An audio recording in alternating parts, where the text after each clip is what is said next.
Meron akong ikukwento, mga tropa kong panalo, masaya naming pagsasama, tuloy-tuloy san man mapunta.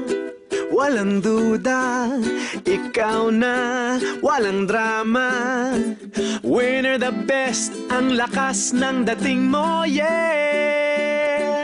Bilang pasasalamat ng Talk and Text sa 13 years nating pagsasama-sama mga katropa, pinuduksan ng Talk and Text ang pinakapanalong anibersarya party ngayong 2013. Maraming activities sa Panalo Park Old Public Market, Legazpi, Albay.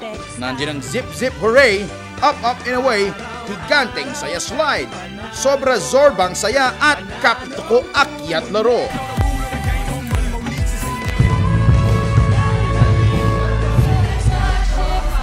Live na live rin sa Panalo Park sina Daniel Padilla, look-alike. Nga pala si Robin Padilla, sabi ko ni Lottie Poe, Ryan Banks, at ang Itchy Worms. araw kang panalo, walang makakatalo. Mga katropa, sa Talk and Text, araw-araw panalo. The best, ang lakas ng dating mo, yeah! Araw-araw kang panalo, walang makakatalo.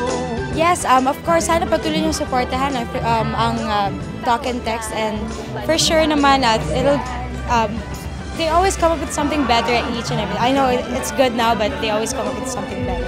30 million subscriber na? Dami na, no? Alam nyo, yung lahat ng 30 million subscriber ng Talk and Text, kasama ako dyan. Tsaka yung mga kaibigan ko, nagkalat ako sa mga kaibigan ko makanta Talk and Text.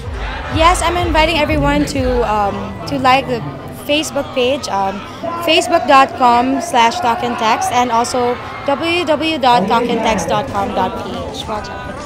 Maraming salamat Talk and Text. Mahal ko kayo lahat, and sana invite niyo ako next time para pasayahin ko mga tao na mamahal kay Talk and Text. Yun, iniimbitahan namin lahat ng mga katropa namin na sa susunod na leg ng Talk and Text Anniversary sa May 3 and 4 sa Tarlac.